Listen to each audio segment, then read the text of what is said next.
सन यानी कि सूर्य का टेम्परेचर 5500 डिग्री सेल्सियस के करीब है। यह इतना गर्म है कि इसकी गर्मी 150 मिलियन किलोमीटर दूर अर्थ तक पहुंचती है और हमें इसकी गर्मी महसूस भी होती है। लेकिन मजे की बात यह है कि यह सन जिस स्पेस यानी कि अंतरिक्ष के सेंटर में मौजूद है वो स्पेस खुद ठंडा है।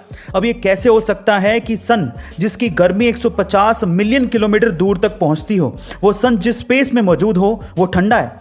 इसकी एक सिंपल सी वजह है, क्योंकि स्पेस यानी अंतरिक्ष में सन की गर्मी को एब्जॉर्ब करने वाली कोई भी चीज यानी कि मैटर है ही नहीं। इसी वजह से अंतरिक्ष ठंडा है। गाइस, आपको ये इंटरेस्टिंग फैक्ट कैसा लगा कमेंट सेक्शन में जरूर बताइएगा और ऐसे अमेजिंग वीडियोस के लिए शेयर, सब्सक्राइब एंड लाइक। मिलते हैं अगली वीडियो में। अब इंसान द्वारा बनाई गई सबसे ऊंची स्ट्रक्चर बुर्ज खलीफा है, जो कि दुबई में है, जिसकी ऊंचाई 830 मीटर है। पर सवाल यह उठता है कि इंसान और कितनी ऊंची स्ट्रक्चर बना सकता है, यानी कि लिमिट क्या है? क्या आप जानते हैं? चलिए आज मैं आपको बताता हूं। देखिए, थ्योरेटिकली तो कोई लिमिट नहीं है, लेकिन अभी जो टेक्नोलॉजी और जो रिसोर्सेज हमारे पास हैं उसके हिसाब से इंसान 4 किलोमीटर ऊंची यानी कि 4000 मीटर तक की ऊंचाई की स्ट्रक्चर बना सकता है, जो कि बुर्ज खलीफा से 5 गुना होगी, जिसका बेस 6 किलोमीटर डायमीटर तक का होगा और जिसे बनने में 1.4 ट्रिलियन डॉलर्स खर्च होंगे। और अगर एक बार वो बन गई तो उसमें 1 मिलियन यानी कि 10 लाख लोग एक साथ रह सकते हैं। पर वैज्ञानिक तो स्पेस एलिवेटर बनाने तक की बात कह रहे हैं, जिसकी हाइट 1 लाख किलोमीटर हो सकती है, जिससे आप स्पेस को बड़े आसानी से देख सकते हैं। गाइस, क्या आप इस टेक्नोलॉजी का मजा लेना चाहेंगे? कमेंट सेक्शन में जरूर लिखिएगा और ऐसे अमेजिंग वीडियोस के लिए शेयर, सब्सक्राइब एंड लाइक। मिलता है अगली वीडियो में। जापान एक ऐसा देश जो टेक्नोलॉजी के इनोवेशंस में तो बेहद आगे है ही, साथ ही साथ इस टेक्नोलॉजी को डेली लाइफ में और आफ्टर लाइफ भी यूज करने में बहुत आगे है। कैसे? एक और एग्जांपल देखिए। जापान में अब ग्रेव्स यानी कि कब्र के ऊपर भी QR कोड लगा दिए गए हैं। अब इससे क्या होगा? जब भी आप किसी कब्र के ऊपर छपे QR कोड को अपने मोबाइल से स्कैन करेंगे तो आपको मरने वाले की पिक्चर, उसकी इंफॉर्मेशन और उसकी एक ब्रीफ बायोग्राफी पढ़ने को मिल जाएगी। कमाल की है ना ये टेक्नोलॉजी। गाइस, जापान का टेक्नोलॉजी के इनोवेशन में और उसके इस्तेमाल में कोई भी सानी नहीं है। आपका इसके बारे में क्या ख्याल है? कमेंट सेक्शन में जरूर लिखिएगा और ऐसे अमेजिंग वीडियोस के लिए शेयर, सब्सक्राइब एंड लाइक। मिलता है अगली वीडियो में। हमारे देश में कई बार बड़े अजीब से काम होते हैं जिन्हें देख के ऐसा लगता है कि ये क्या हो रहा है। हम लोग कहाँ और किस मेंटेलिटी के साथ जी रहे हैं ये समझ ही नहीं आता। जैसे कि हम भारतीय अपने फ़ोन की स्क्रीन को स्क्रैचेस से बचाने के लिए महंगे से महंगा स्क्रीन गार्ड लगवा लेंगे, लेकिन बाइक चलाते वक्त एक्सीडेंट से हमारे सिर को बचाने वाले हेलमेट पर पैसा खर्च करने से कतराते हैं। हम या तो हेलमेट खरीदते ही नहीं, और अगर खरीदेंगे तो सस्ते से सस्ता, ताकि चालान से बच सकें। ये सच बात है या नहीं बताइएगा ज़रूर। दूसरा, जितने मैरी कॉम ने इंडिया का नाम रोशन करके पूरी जिंदगी में नहीं कमाए होंगे, उससे कहीं ज़्यादा प्रियंका चोपड़ा ने मैरी कॉम का किरदार निभाकर कमा लिए। तभी तो मैं कहता हूं कि ये क्या हो रहा है। गाइस, आपका इसके बारे में क्या कहना है? कमेंट सेक्शन में ज़रूर लिखिएगा और ऐसे अमेजिंग वीडियोस के लिए शेयर, सब्सक्राइब एंड लाइक। मिलते हैं अगली वीडियो में। एक घटना घटी औरंगाबाद में, जहां पर एक 22 साल की महिला ने 2 जुड़वा बच्चों को जन्म दिया, लेकिन कुछ कॉम्प्लिकेशंस की वजह से खून का बहना बंद ही नहीं हो रहा था। डॉक्टर्स ने सब कुछ ट्राई कर लिया, लेकिन खून का बहना नहीं रुका। तो वहां पर एक सीनियर नर्स थी जिनका नाम था नैनेश्वरी गाडके। उन्होंने एक आइडिया दिया। उन्होंने कहा कि मां को अपने बच्चे को दूध पिलाना चाहिए। अब ऐसी अवस्था में अपने बच्चे को दूध पिलाना सबको एक अजीब सा आइडिया लगा, लेकिन फिर भी जैसे ही मां ने बच्चे को दूध पिलाना शुरू किया, उस मां की ब्लीडिंग रुक गई। पर सवाल यह था कि ऐसा कैसे हो गया?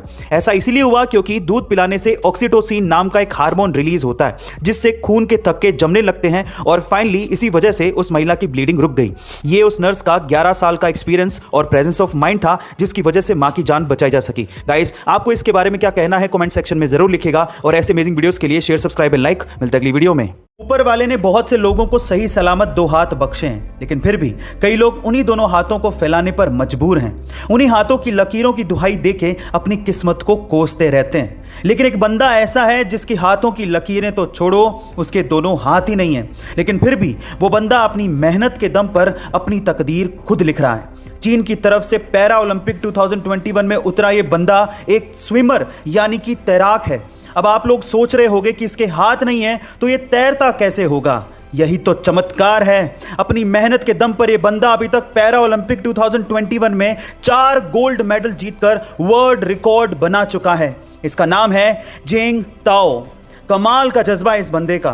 कुछ करने की हिम्मत अगर आपको चाहिए तो इस बंदे को तैरता हुआ एक बार जरूर देखना और ऐसे अमेजिंग वीडियोस के लिए शेयर, सब्सक्राइब एंड लाइक। मिलता है अगली वीडियो में। बड़ी बड़ी कंपनियां आपके दिमाग के साथ खेल के किस तरह से ज्यादा माल आपको बेच देती हैं, इसका एक और एग्जांपल सुनिएगा, बड़ा मजेदार है। कंपनियां क्या करती हैं कि एक ही प्रोडक्ट के अलग अलग साइज या क्वांटिटी का पैक निकाल देती हैं, जैसे कि small pack, medium pack, large pack. इससे ज्यादातर लोगों का ध्यान भटक जाता है, जिससे वो प्रोडक्ट के बारे में ना सोचकर ये सोचने लगते हैं कि मैं कौन सा पैक खरीदूं, मुझे कौन सा सस्ता पड़ेगा, स्मॉल, मीडियम या लार्ज। मजे की बात यह भी है कि कंपनियां स्मॉल पैक और लार्ज पैक के बीच में प्राइसिंग का ज्यादा डिफरेंस नहीं रखती। इससे अधिकतर लोग लार्ज पैक ही खरीदते हैं। ऐसा करके कंपनियां कस्टमर की जेब से ज्यादा पैसा निकलवा लेती हैं और उन्हें ज्यादा माल बेच देती हैं। इस तरह के इफेक्ट को डिकोय इफेक्ट कहा जाता है। गाइस, आपको ये जानकारी कैसी लगी कमेंट सेक्शन में जरूर लिखिएगा और ऐसे अमेजिंग वीडियोस के लिए शेयर, सब्सक्राइब एंड लाइक। मिलता है अगली वीडियो में। गाइस, एक सवाल है मेरा। सवाल ये है कि आखिर हमारे सोलर सिस्टम में कितने प्लैनेट्स हैं? 8, 9 या 10? क्या बता सकते हैं? चलिए आज मैं आपका ये कंफ्यूजन दूर कर देता हूं। सन 1930 में जब प्लूटो को डिस्कवर किया गया था, उसके बाद से 1990 तक तो 9 ही प्लैनेट सुनने को मिलते थे। लेकिन उसके बाद सन 2006 में प्लूटो को ड्वार्फ प्लैनेट घोषित कर दिया गया और प्लैनेट की कैटेगरी से बाहर निकाल दिया गया और तब रह गए सिर्फ 8 ही प्लैनेट। लेकिन अब साइंटिस्ट ऐसा कह रहे हैं कि हमारे सोलर सिस्टम में 9वां प्लैनेट भी है, जिसके प्रमाण सन 2016 में मिले थे। उसे प्लैनेट एक्स कहा जाता है, जो कि हमारी धरती से 10 गुना भारी है और प्लूटो से तो 5000 गुना भारी है, जिसे अभी तक खोजा तो नहीं गया है, लेकिन जिसके ग्रेविटेशनल इफेक्ट को महसूस जरूर किया गया है। गाइस, आपको ये इन्फॉर्मेशन कैसे लगी कमेंट सेक्शन में जरूर लिखिएगा और ऐसे अमेजिंग वीडियोस के लिए शेयर, सब्सक्राइब एंड लाइक। मिलता है अगली वीडियो में। आज समय की ही सबसे ज्यादा कीमत है, लेकिन आज का यूथ समय को ही सबसे ज्यादा बर्बाद कर रहा है। तो चलिए जानते हैं वो 3 सबसे बड़ी वजह जिसके कारण आज के यूथ का समय सबसे ज्यादा बर्बाद हो रहा है। नंबर 1, कंपैरिजन करते रहना। आज का यूथ दूसरों के साथ अपना कंपैरिजन करते रहता है। वो ये नहीं सोचता कि 5 उंगलियां कभी भी बराबर नहीं होती, आप अपने आप में यूनिक हैं। दूसरा, वो ये सोच के अपना समय बर्बाद करता है कि लोग मेरे बारे में क्या सोचेंगे। देखिए, सीधी सी बात है, आपके जैसे लोगों के पास भी समय नहीं है। और तीसरा, ऐसी वीडियो देखकर अपना समय बर्बाद करना जिसका आपकी लाइफ से कोई लेना देना ही नहीं है। आप ऐसा वीडियो कंटेंट देखिए जो आपको इकोनॉमिकली, फिजिकली और मेंटली इंप्रूव करवाए। गाइस, आपको ये सजेशंस कैसे लगे कमेंट सेक्शन में जरूर लिखेगा और ऐसे अमेजिंग वीडियोस के लिए शेयर, सब्सक्राइब एंड लाइक। मिलता है अगली वीडियो में।